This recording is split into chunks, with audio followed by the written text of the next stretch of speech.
करायला सांगितले आणि अपील करायला सांगितले. गोवर्धनच्या प्रकल्पामध्ये FDAचे कार्यकर्ते अधिकारी गेले होते, अशी चर्चा होते. तुमचे काय अपडेट आहेत का? अधिकारी मी भोगावडे म्हणून त्यांचे सहाय्यक आयुक्त जे आहेत पुण्याचे, त्यांना आम्ही विचारलं. ते म्हणले आमचं स्पॉट तिथं आहे, चौकशी आमची चालू आहे. आणि त्याचबरोबर त्यांचा एक रिपोर्ट जो आहे, ही जी व्हे पावडर आहे त्या कोणाकोणाच्या जप्त झाल्या त्याच्यात गोवर्धनचं नाव आहे. एक राजकीय विषय जर घ्यायला गेलं तर राजकीय विषय एक आहे. तुम्ही पुणे जिल्ह्याचे राष्ट्रवादी शरदचंद्र पवार पक्षाचे पुणे जिल्ह्याचे अध्यक्ष आहेत. एक माध्यमांमध्ये एक चर्चा होते का राष्ट्रवादी शरदचंद्र पवार पक्ष हा BJPमध्ये जात आहे. खरं आहे का खोटं आहे? हे सगळं फेक न्यूज आहे आणि त्याचं स्पष्टीकरण देखील रोहितदादांनी दिले, आमच्या अध्यक्षांनी दिलेले. छोट्या मोठ्या ज्या डेअरी आहेत त्यांना काही वेळेची परवानगी असेल, पेस्ट कंट्रोल परवानगी असेल, येणे ऑर्डर असतील, असे काही तर नियम कडक झाले. भेसळ थांबली पाहिजे तिथपर्यंत ठीक आहे, परंतु सर्वसामान्य दूध संकलन करणारे छोटे छोटे व्यवसायिक एक प्रकारे संपत चालले. काही डेअरीला ताळं लागले. दूध भेसळ करून ह्याच्या काही जाचं गाठी आहेत, याबद्दल काय सांगायचं? नाही, हे पहा, मी तुम्हाला सांगतो. पूर्वी गावामध्ये एक डेअरी असायची, त्याच्या अगोदर जाऊ पूर्वी फक्त पिंपळगावची डेअरी होती.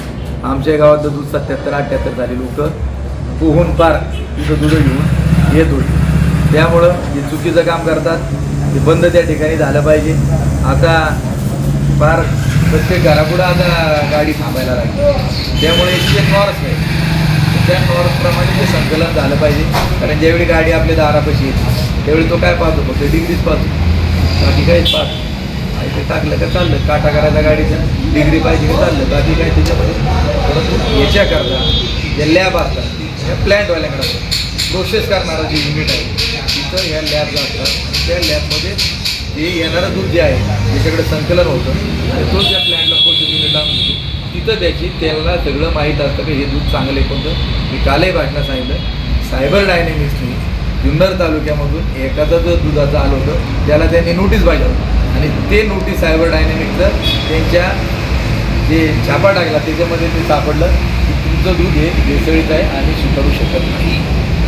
मग ह्या ज्या कंपन्या आहेत मोठमोठ्याल्या त्या जर देत आहेत तर बाकी ज्यांना राजकीय प्रोटेक्शन आहे ते लोकच हे डिलिंग करतात, बाकी हे करत नाही. FDAचे कडक नियमानुसार छोटे व्यवसाय संपतील असं वाटत नाही समजा चांगलं काम करणाऱ्याला काहीच अडचण नाही, अडचण भेसळीवाल्याला आहे. चांगलं काम करणाऱ्याला काही. आरोपी फरार आहेत, 13 आरोपी. तर त्या संदर्भामध्ये आम्ही पोलिसांना देखील विचारलं की 26 आरोपी, 13 आत आहेत, 13 बाहेर आहेत. तर त्यांच्या कुटुंबातल्या लोकांना चौकशी करतात, ते बोलून घेत आहेत, त्यांचा शोध चालू आहे असं त्यांनी सांगितलं.